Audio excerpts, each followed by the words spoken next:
Dear learners, problem solving methodology, chapter 4 now, a very important stage on our learning.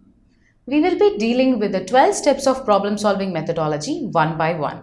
High points of this chapter will be 12 steps problem solving methodology approach, single page learning, and finally thought provoking questions. Dear learners, every step is now divided as inputs needed for this step, tools and techniques used in this step, key activities performed with those tools and techniques, outputs from this step, measure of performance, and finally the pitfalls. Dear learners, of the 12 steps, now we are going to start with step 1, that is identification of work-related problems. Sir, please let us know the inputs for this step. Inputs, generally customer priority should come first. You have to identify all work related problems, right? That is the focus of step number 1, identification of work related problems. So based on what? Maybe based on the customer priorities. Sometimes field failures of two kinds, maybe CLR, customer line rejections. Whatever happens at the customer side before they reach the real environment, user environment, field conditions. Otherwise, they reach the field, some premature failures. They must be taken as other kind of inputs. Internal failures within your organization, maybe a rework or a rejection or a scrap. They should also be considered as one of the inputs to identify work-related problems. Similarly, I don't have much of problems, sir, but I want to bring some product or process-related improvements. They should also be considered as one of the inputs. Finally, straightaway warranty failures, field complaints, maybe within the warranty period or even after the warranty period. So, friends, these are the common inputs to be considered in step number 1. Identification of work-related problems. Nice, sir. Generally, what are all the tools and techniques being used in this step? Tools and techniques. Generally, some companies or some teams are using decision matrix as one of the tools. Brainstorming may be required to decide the list of problems. Pareto diagrams may be used in step number 1 itself or may be done in step 2 also, but let us list out Pareto diagram as one of the tools in step number 1 itself. Then list we prepared na? That list may have ABC categorization also. What is the ABC categorization? A class problems, B class problems and C class problems. A, those problems which can be solved by the team by itself. They are not depending on anybody or they need not depend on other departments or top management. A type. B type, teams can do to some extent, but with the support of other functions, maybe maintenance, maybe tool room, the problem may be solved. They may be called as B type problems. C type, top management should help us. Unless until top management steps in to help the teams, QCC teams, problems cannot be solved. This can be categorized as C-type problem. So, ABC categorization is required in step number 1. Now, let's see the key activities to be performed with the tools and techniques we just discussed some time before. Dear learners, key activities. So, collecting different kinds of problem is the first activity using a brainstorming. Similarly, categorization, ABC analysis or ABC categorization can be done as another activity. Two important activities in step number 1. Can we now see about the outputs of this step? Outputs? Simple, na? The team is now creating a big problem bank with an ABC categorization. So, problem bank is the output from step number 1, straight output. Ensuring the performance is very important. How to know the measure of performance of this step, sir? Good. We have to measure the performance, right? Outputs. Good. We are going to get outputs everywhere. But output should be in the number form. That way, MOP, measure of performance, is very important. total number of problems covered in the list. That is the MOP for step number 1. Apart from that, problem nature we discussed na A, B, C categorization. How many problems in A category? How many in B? How many in C? By count numbers, measure of performance. Please let us know the pitfalls of this step, sir. Pitfalls means some issues, challenges. Generally, very high level problems may be listed in the problem bank. Is it not a good practice?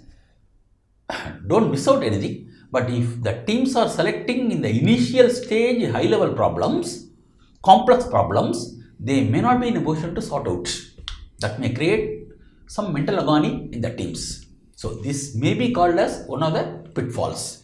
Similarly, knowledge inadequacy. I don't know where from the problem to be selected, where from the data to be gathered. The teams are clueless, it may create a problem. Similarly, very simple problems fit for only Kaizens, small improvements. They need not be in this list. The teams are listing out. This may also create some kind of a problem or confusion. So these are the common pitfalls. Nothing big to worry. As long as the company is managing with a good database in step number 1, there may not be any big problems. Let us proceed further. Work-related problems are identified. What next? We have to select a problem, one problem at a time to analyze. Step 2. Selection of problem. Sir, please let us know the inputs for this step. Yes, dear learners, keep taking notes, inputs. Simple, na? The problem bank is already created in step number 1. Identification of work-related problems, bank is created. That bank will become the main input for step number 2 when you select a particular problem to analyze further as a team. So, input is straight, problem bank which has already been created in step number 1. Nice, sir. Generally, what are all the tools and techniques being used in this step? Tools and techniques? Simple. ABC categorization.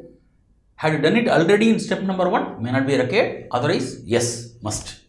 Then, problem selection only through Pareto diagram, Pareto analysis. So, Pareto is the most important tool here to decide which problem to be analyzed further. Then, Gantt chart is another important technique. So, what is Gantt chart? Timing plan. When to start every step and when to complete every step. When to start the entire project and when to complete the entire project. So, it should be first drafted in the form of a timing plan, Gantt chart. Excellent. This is the technique. What are all the key activities to be performed in this stage?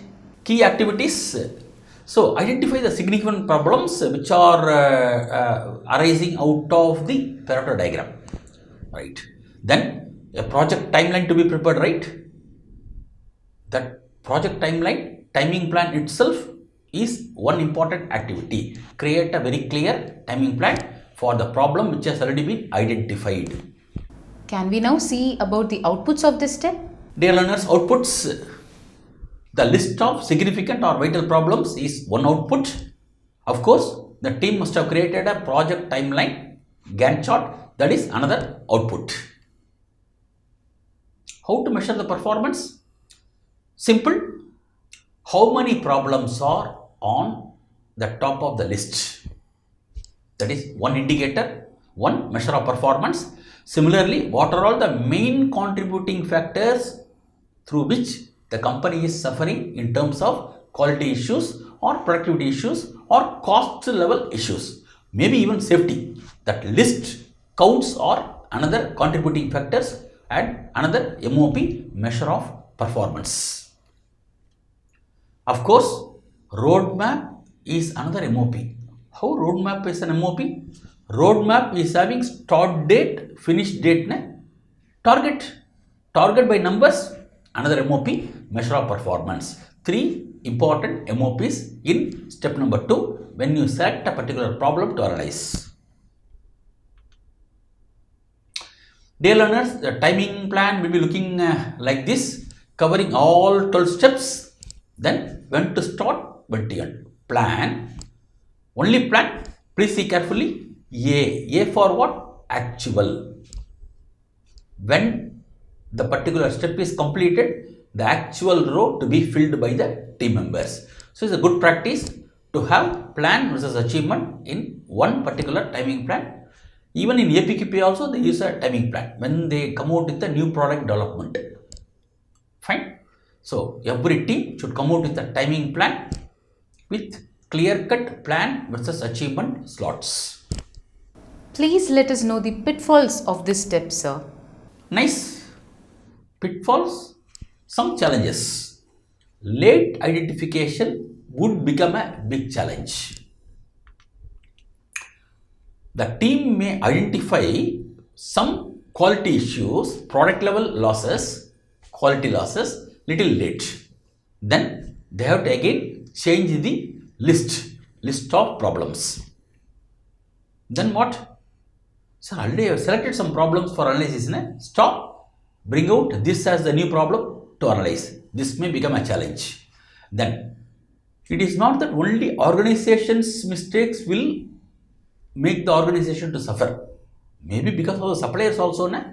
The suppliers are providing you the parts or products in a delayed way. Delivery is delayed. If the team could not identify at this point in time, it is going to be a problem, a challenge.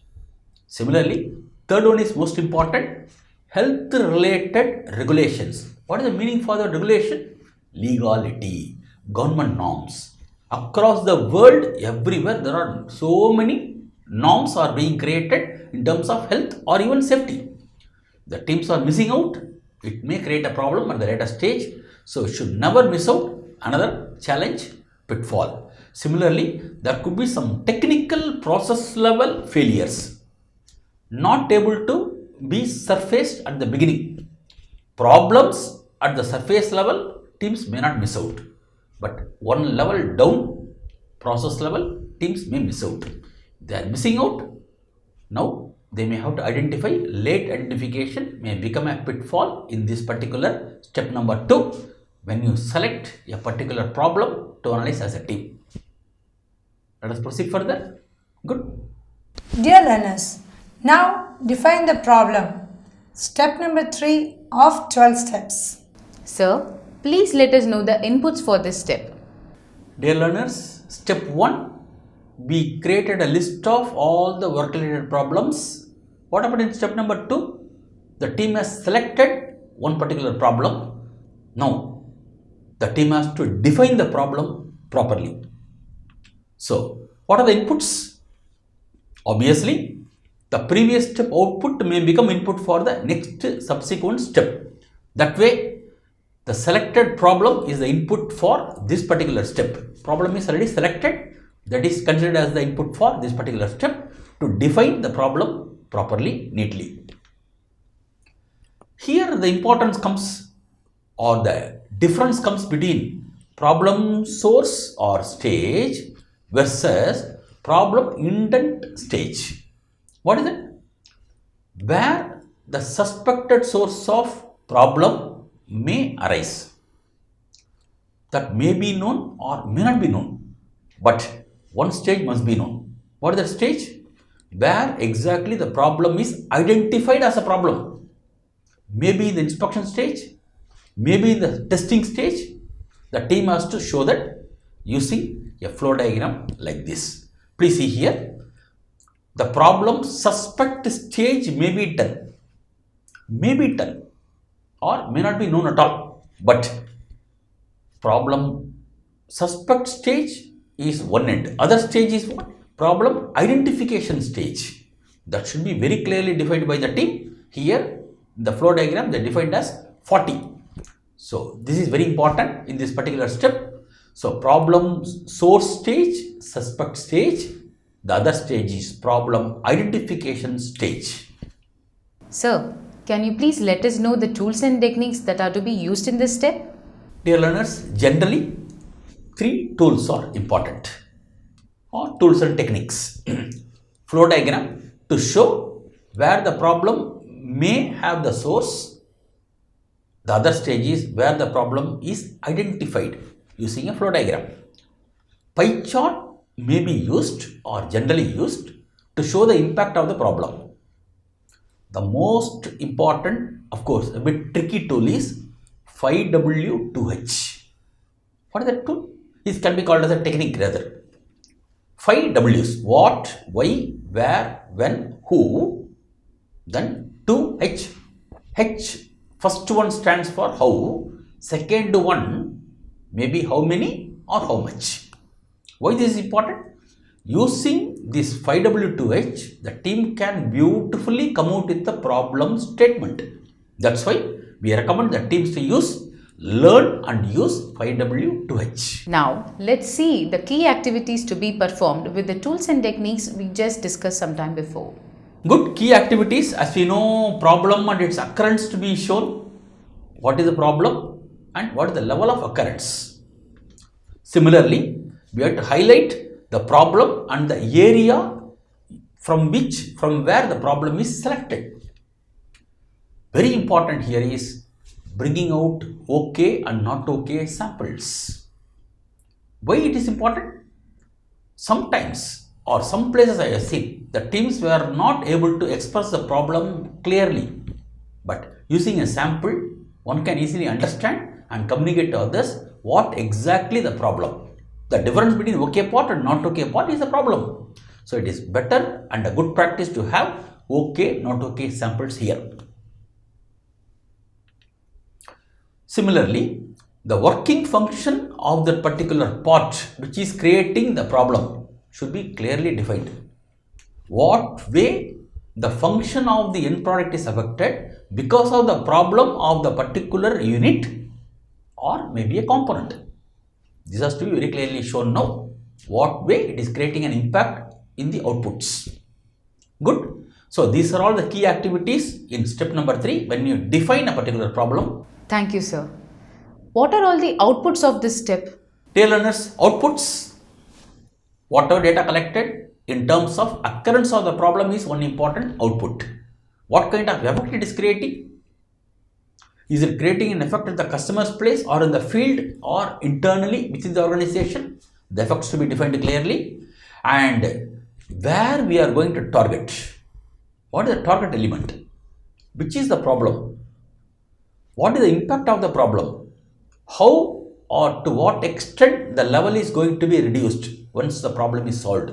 All to be defined. That is the output. How to know the measure of performance of this step, sir? Measure of performance, ideally with numbers. Problem statement is one measure of performance. How the problem statement can be a measure of performance? Will it have any numbers? Yes, it should have numbers. What kind of numbers? What is the problem? May not be of numbers. What kind of impact it is creating? Is it happening daily? Daily 10 numbers, 20 numbers, 30 numbers, ppm levels, all are part of numbers. Measure of performance, problem statement should have numbers. Similarly, target setting, target should always be with numbers, right? From so and so level, I am going to reduce it to further so and so down the line. No sir, I am not going to decrease the level, I am going to increase. When to increase? Productivity improvement. Then how are you going to improve? From X level to Y level, I have to improve numbers. These are all two commonly used MOPs, measure of performances. Good learners, target setting is very important. Many teams are missing. We want to give specific inputs. What exactly the number the team is aiming at? That has to be very clearly defined as target. Should define what to be achieved, by when it has to be achieved. When is generally timing and how much it has to be achieved. How much means what? Level. From 5000 ppm, I am going to reduce to X level. That level has to be very clearly defined as how much or how many. Good. Target setting. How to set target? Rules. You may call them as some guidelines. There is no fixed rule, first of all, but universally accepted norms. First, quantity to be exactly decided and fixed. What to improve, to what level it has to be improved by quantity numbers. Second one, comparison the values, current level versus the expected improved level. The number should have a logic in them. No logic, it's of no use. Moreover, the teams may lose the motivation. The spirit may be lost. We are doing something, sir. We are doing some analysis, but we could not, actually concrete way, could not fix anything. Why? We have not fixed the targets properly. So be very careful on this. Similarly, the values must be achieved. Vague way of definition may not help anybody. So these are the levels in which the team has to think and then choose. Choose what? Choose the targets. Fine. Universally accepted 3 guidelines we are going to provide you for setting your targets as a part of problem statement, problem definition. Good. Keep taking notes. Zero approach is the best one. Elimination. Today we are the level of say 3000 ppm defects. It has to be reduced to 0 level. Excellent, ideal one, but sometimes may not be practical. Then what to do? Japanese generally recommend halving approach. What is halving? 50% I am going to reduce. Today in the level of say 3000 ppm, it has to be reduced to a level of 1500 ppm within so and so time frame. Excellent. Japanese method is generally halving method. Then third method is 1/3 approach. Today I am in the level of 3000 ppm, right? I am going to reduce it further to 1000 ppm. So that is called the third approach, 1/3 approach. Anything is okay, but generally we recommend people to follow zero approach wherever it is possible. Otherwise, go with halving approach or 1/3 approach. Anything is okay. These 3 are universally accepted approaches. The team may select any one of these 3. Similarly, some conditions we have provided learners while fixing the targets. Well set targets should provide a kind of motivation to the team to perform better. It should produce concrete benefits. Similarly, it should have a mechanism to check whether we are closing or going towards closing the defects. We started at the level of 3000 ppm.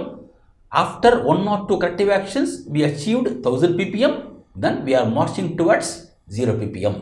Checking mechanism should be established. Similarly, it has to stimulate a kind of desire and go ahead with the actions. And all targets should be first believed and then accepted by all members of the team, maybe including the top management at times. Realistic, relevant should be there. Relevance is very important. Relevance of what? Relevance means, is it really need of the hour? Or once I complete my project, the process itself may not be available in the organization. Then what are you going to do as a team? May not help anybody. That relevance is very important. And of course, time bound, one cannot take beyond 5 or 6 months maximum. Generally 4 months ideal time. Time bound is also important while fixing the targets. Sir, is there any pitfalls of these steps our learners should know? Pitfalls, learners, generally 2 pitfalls. Number 1, framing error. What is the framing error? When the problem statement is not properly framed, it is called a framing error.